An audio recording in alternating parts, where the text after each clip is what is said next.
जिसने दंगे की शुरुआत की, जिसने गाने गाए वहां पर, या जिसने वहां पर लॉ एंड ऑर्डर को या शांति भंग करने की कोशिश की, उन पर एफआईआर दर्ज करें। पहले उन्हें जेल भेजना चाहिए तुरंत। बाद में दूसरे समुदाय ने यदि रिएक्ट में, यदि बचाव में, डिफेंस में कुछ किया है, मैंने वीडियो देखी उसकी छत पर जाकर की छत पर उसे तोड़ने का, झंडे को उखाड़ने का और पूरी रैलिंग को उखाड़ने का काम कर रहा है वो आदमी। जिस प्रदेश में जहां दंगे हो वहां की सरकार को तुरंत इस्तीफा देना चाहिए, वहां के मुख्यमंत्री को रुझान देना चाहिए, वहां के डीजीपी को तुरंत टर्मिनेट करना चाहिए। ऐसे लोगों की कोई जरूरत नहीं है। अब जो मरा है वो मिश्रा, उसके परिवार के पीछे कौन है? उसके बीवी बच्चे यतीम हो गए। आप बताइए, कुछ नहीं, मरने वाला मर गया, लेकिन जो भोगेगा वो उसके परिवार भोगेगा। जिनके मरे हैं उन्हें फर्क पड़ता है, सरकारों को कोई फर्क नहीं पड़ता, क्योंकि दंगों में लोग मरते हैं, संपत्तियां फूकी जाती हैं। वो संपत्ति भी राष्ट्र की संपत्ति है, प्राइवेट संपत्तियां हैं, वो उनको जलाकर राख किया जाता है, शोरूमों को जलाकर राख किया जाता है। लोग यतीम हो जाते हैं, बच्चे यतीम हो जाते हैं, विधवा हो जाती हैं महिलाएं, हमारी बहनें। हमारे जो बच्चे हैं उनके माँ बाप जब चले जाते हैं तो वो रोडों पे आ जाते हैं। तो सबसे बुरा टाइम आता है वो उसके बाद शुरू होता है, जब वो खत्म हो जाते हैं दंगे। क्योंकि जिनके मरते हैं पता उन्हीं को है, वही लोग सफर करते हैं। दंगे करने वाले करके चले जाते हैं। बेनिफिट किसको होता है? उसकी आड़ में बेनिफिट किस लिए किया जा रहा है? उसका रीजन क्या है? कोई भी कार्य बिना कारण का नहीं हो सकता। तो साथियों, जहां भी दंगे हुए हैं उसका बेनिफिट सीधा सीधा बीजेपी गवर्नमेंट को होता है, या वर्तमान में जो सरकार जैसा चाहती है वो। क्योंकि ये जितने भी दंगे होते हैं सुनियोजित तरीके से होते हैं। अचानक कभी कोई दंगा नहीं होता, ना आज तक इस देश में कभी हुआ है कोई अचानक। दंगे तो अचानक ही होते हैं। दंगे नहीं, वो सुनियोजित तरीके से होते हैं। कुछ प्लानिंग करके लोगों की टीम बनाई जाती है, उसमें कुछ इस तरह से सिस्टमिक ढंग को, मतलब प्रोसेस को फॉलो किया जाए कि तुम ऐसे ऐसे रास्ते पर लेके जाओगे, ये चीज लेके जाओगे, और खासकर मुस्लिमों की बस्तियों से निकल के जाओगे आप, और वहां पर उन्हें चिढ़ाने वाले, उन्हें प्रोवोक करने वाले, उन्हें भड़काने वाले इस तरह के स्पीच, इस तरह के गाने, इस तरह की एक्टिविटी की जाएंगी, ताकि वो प्रोवोक होकर वहां पर लड़ाई झगड़ा शुरू हो जाए और फिर आपस में लोग एक दूसरे को मारने और काट धाट पर उतर जाएं। तो प्रशासन क्या करता है? तो प्रशासन तो चाहता है खुद ऐसा हो। तो मेरा कहने का मतलब यह है कि जहां भी जिस देश में इस तरह के दंगे होते हैं, वहां की जो सरकार है वो लॉ एंड ऑर्डर फॉलो नहीं कर पाती है, लॉ एंड ऑर्डर को नहीं बचा पाती है, और वो पूरी तरह से सरकार विफल होती है। ऐसी सरकार को, निकम्मी सरकार को लाना किसी भी प्रदेश में, मैं वहां के लोगों से कहता हूं, वहां के वोटरों से कहता हूं, नहीं लाना चाहिए ऐसी सरकार को। जो सरकार देश के नागरिकों का जीवन, देश की संपत्ति को नहीं बचा सकती है, देश के बच्चों की लाइफ को नहीं बचा सकती, वहां के लोगों को, वहां के नागरिकों की लाइफ को सेव नहीं कर सकती है, तो ऐसी सरकार किस काम की? वो बेकार सरकार है। ऐसे लोगों को सरकार में नहीं रहना चाहिए। और जिस प्रदेश में जहां दंगे हो वहां की सरकार को तुरंत इस्तीफा देना चाहिए, वहां के मुख्यमंत्री को रुझान देना चाहिए, वहां के डीजीपी को तुरंत टर्मिनेट करना चाहिए। ऐसे लोगों की कोई जरूरत नहीं है। और खासकर वहां के हाई कोर्ट और सुप्रीम कोर्ट को सुमोटो लेना चाहिए कि इस तरह के दंगे क्यों होते हैं, और खासकर आप उन बस्तियों में क्यों जाते हैं। पीछे भी कई बार ऐसे झगड़े हो चुके हैं। धर्म के नाम पे इतना उत्पात क्यों मचाया जाता है? धर्म पे मार पर इसलिए किया जाता है कि धर्म की ऐसी अफीम है जिसका नशा काफी लंबे समय तक चलता है। लोग नशे में चूर रहते हैं धर्म के में। आपको मैं कहना चाहूंगा कि ये जितनी तरह के जो दंगे होते हैं, दिल्ली में भी दंगे हुए, जो हमने बिल्कुल, हम आई विटनेस है, हमने देखे, वहाँ कपिल मिश्रा के द्वारा कराए गए, बीजेपी के द्वारा। कपिल मिश्रा, यस, दंगे हुए, उसमें गुजरात में दंगे हुए, और अभी हरियाणा में जो हुए थे वहाँ मुस्लिमों की संपत्तियों को तोड़ा गया, वहाँ मारा गया नूह में। अब यूपी बहराइच में जो घटना हुई है, तो वहाँ जानबूझकर इस तरह के ये प्रॉब्लम क्रिएट की जाती है ताकि दोनों तरफ से लोग भड़कें और आपस में मरें। गोपाल मिश्रा कोई नेता का बेटा नहीं है, किसी आईएएस का बेटा नहीं, गरीब माँ का बेटा। देखिए, मैं ये कहना चाहूंगा, वो बिल्कुल गरीब क्यों मारे जाते हैं दंगों में? गरीब ही मारे जाएंगे, क्योंकि वो इसीलिए पैदा हुए हैं, मजदूर लोग हैं, अशिक्षित लोग हैं। जब तक लोग शिक्षित नहीं होंगे वो समझ नहीं पाएंगे कि दंगे को जो प्रायोजित तरीके से ये किया जा रहा है उसके पीछे राज क्या है, वो कौन कराना चाहता है, उसके पीछे है कौन। क्यों ताक पे रखा जा रहा है प्रशासन की तरफ? देखो, संविधान से चलेगा। भारत के अंदर संविधान लागू है 1950 से, और देश संविधान से चलेगा। कितने ही दंगे करा लो कोई फर्क नहीं पड़ता, कितने लोग मरवा लो उससे कोई फर्क नहीं पड़ता। जिनके मरे हैं उन्हें फर्क पड़ता है, सरकारों को कोई फर्क नहीं पड़ता। मरने के बाद जितने लोग मरते हैं, ऐसी कौन सी सरकार है जिन्हें नौकरी दी हो, या जिन्हें उन्होंने पैसा दिया हो कि आपकी क्षतिपूर्ति हम कर रहे हैं, या किसी का शोरूम में आग लगा दी, उसकी किसी की क्षतिपूर्ति की हो सरकार ने? किसी ने कोई कुछ नहीं होता। लोग वहाँ मरने का काम करते हैं और उसका बेनिफिट केवल मिलता है। तो वहाँ पर ये फिर दंगे होते क्यों हैं? दंगे इसलिए होते हैं ताकि राजनीतिक बेनिफिट उन्हें मिल सके। जनता तो समझे ना इस बात को। तो जनता अनपढ़ है। जो मैं कहना चाहूंगा, मेरी बात गौर से सुने, और जितने भी मेरी वीडियो को सुन रहे हैं, या जहां जहां तक मेरी वीडियो आपके माध्यम से जाएगी, सबसे पहले मैं आपको सलूट करना चाहूँगा, क्योंकि आप छोटी छोटी बातों को जनता तक पहुँचाने का काम करते हैं। और मैं ये कहना चाहूँगा आपके चैनल के माध्यम से कि मेरी बात गौर से सुने।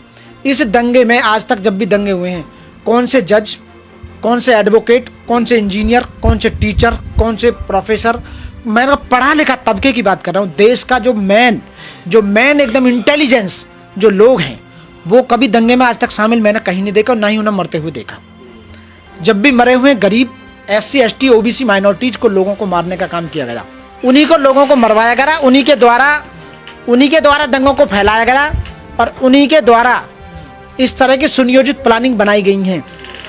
और उसका बेनिफिट सीधा सीधा सरकार लेती है कि बीजेपी सरकार राम को लेकर चल रही है, हिंदुत्व को बढ़ावा देगी, आप चिंता ना कीजिए, हम ये करेंगे, मुस्लिमों को दबाने का काम करेंगे, उनको बेनिफिट जाएगा। लेकिन दंगे में मर कौन रहे हैं, मैं उनकी बात करता हूँ, वो गरीब आदमी।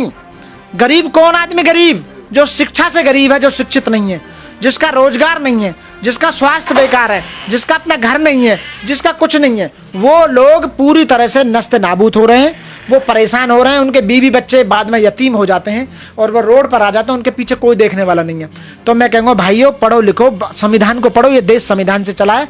कहीं भी संविधान में, किसी भी कानून में, मैं कहता हूँ, मैं धर्म की किताबों को भी लेकर बात करता हूँ, किसी भी धर्म की, कुरान हो, गीता हो, रामायण हो, कुछ भी हो, उसमें कहीं ये लिखा हुआ नहीं है कि मानव को मार देगा, दंगे करोगे, बेनिफिट गवर्नमेंट को दोगे, कुछ नहीं है। ना किसी की मस्जिद को तोड़ने का उसमें कोई प्रोविजन है, ना किसी की मंदिर को तोड़ने का प्रोविजन है।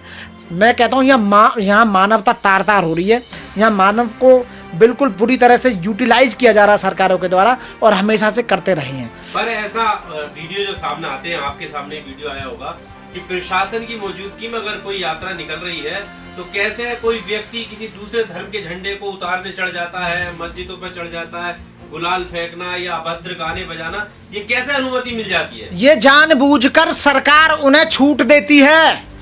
देश के मुख्यमंत्री, जिस प्रदेश में दंगा हुआ उस देश का मुख्यमंत्री खुद चाहते हैं, वहां के नेता खुद चाहते हैं, वहां की जो वर्तमान सरकार है वो चाहती है कि प्रशासन साथ में रहेगी, पुलिस साथ में रहेगी और पुलिस कुछ नहीं कहेगी, हमारे लोग घुसेंगे उसमें और दंगे करवाएंगे और हम छूट देते हैं, पुलिस कुछ नहीं कहेगी। तो उन्होंने संविधान की शपथ नहीं ली है, तो संविधान को तो तार तार कर रखा, संविधान की शपथ ली है। लेकिन मैं कह रहा हूँ ये सारी बातें वहां खत्म हो जाती हैं जिस प्रदेश में लोग पढ़े लिखे होंगे, वो जानते हैं कि लॉ एंड ऑर्डर क्या होता है, संविधान क्या है और IPC CRPC एविडेंस में क्या लिखा हुआ, पुलिस एक्ट में क्या लिखा हुआ है। संविधान कैसे रटाया जाएगा? तो संविधान घर घर जाकर बताना पड़ेगा लोगों की, हमारे पढ़े लिखे लोगों की ड्यूटी बनती है, ये सरकारों की ड्यूटी बनती है, विपक्ष की ड्यूटी बनती है कि देश संविधान से चला है और चलता रहेगा।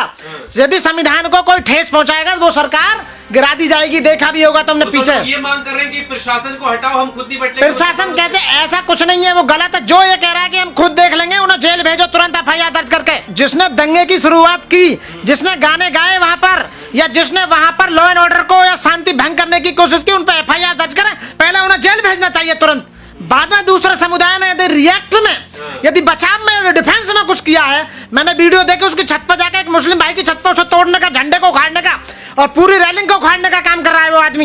एक बार दंगा होने के बाद पुलिस उसे रोक नहीं पाई, वहां के मुख्यमंत्री फेल रही, सरकार फेल रही, क्योंकि दोबारा इकट्ठे होकर आसपास के सारे गांव इकट्ठे होकर टूटे हैं वहां पर जाकर, उनकी प्रॉपर्टी को क्षतिग्रस्त करने का, आग लगाने का काम किया।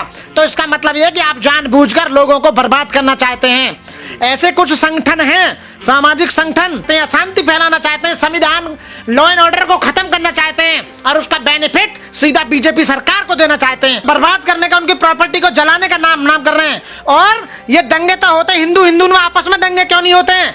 बताइए। यदि हिंदू आपस में लड़ाई झगड़ा हो तो मैं मानू भी यहाँ दंगे हो रहे हैं। आपके दिल और दिमाग में मैं ये बात घुसाना चाहता हूँ कि वो भी यहाँ के नागरिक हैं, वो भी इस देश को आजाद कराने में उनके पूर्वजों ने आहुति दी, शहीद हुए, वो भी इस देश के नागरिक हैं। संविधान सब पर बराबर का अधिकार देता है, तो कहा जाता है राइट टू इक्वलिटी, संविधान के समक्ष समानता, विधियों के समान संरक्षण सबको प्राप्त है। देश के संविधान के आर्टिकल 51 में सीधे सीधे मौलिक कर्तव्य हैं, मौलिक कर्तव्य सबके लिए बराबर है, मौलिक अधिकार सबके लिए बराबर हैं। तो इसलिए मुस्लिम और हिंदू को तो सवाल ही पैदा नहीं होता है। ऐसे दंगे यदि हुए हैं तो वहां की सरकार राज चलाने में विफल है और लॉ एंड ऑर्डर चलाने में विफल है। ऐसी सरकार को तुरंत रिजाइन करना चाहिए। ऐसे लोग पिछले जहां तक दंगे होते समझो कि वो सरकार वहां बिल्कुल भी कामयाब नहीं है साथियों, और वो लोगों को इसलिए अशिक्षित बनाए रखना चाहती है ताकि आप संविधान को ना पढ़ सकें, वहां की देश की जो विधियां IPC, CrPC, evidence police act उनको ना पढ़ सकें, उनके बेनिफिट क्या होंगे, इसलिए लोगों को मूर्ख बनाए रखना चाहते हैं। और धर्म के नाम पर अब जो मरा है वो मिश्रा, उसके परिवार के पीछे कौन है, उसके बीवी बच्चे यतीम हो गए, आप बताइए। कुछ नहीं, मरने वाला मर गया, लेकिन जो भोगेगा वो उसके परिवार भोगेगा। लेकिन साथियों मैं हाथ जोड़ कर विनती करता हूं कि शांति बनाए रखें। इस तरह की आपको अपने त्योहारों को मनाने की स्वतंत्रता दी है, लेकिन आप दूसरों के राइट्स का वायोलेशन नहीं कर सकते, जानबूझकर दूसरों को प्रोवोक नहीं कर सकते, उनकी बस्तियों में जाकर आतंक नहीं मचा सकते। इसलिए यदि आप खुद वहां जा रहे हैं और खुद इस तरह के गाने गा रहे हैं, खुद इस तरह का अन्याय करें, तो वहां की सरकार को देखना चाहिए। तो सरकार वहां विफल है। इस वीडियो को लाइक करें, हमारे चैनल को सब्सक्राइब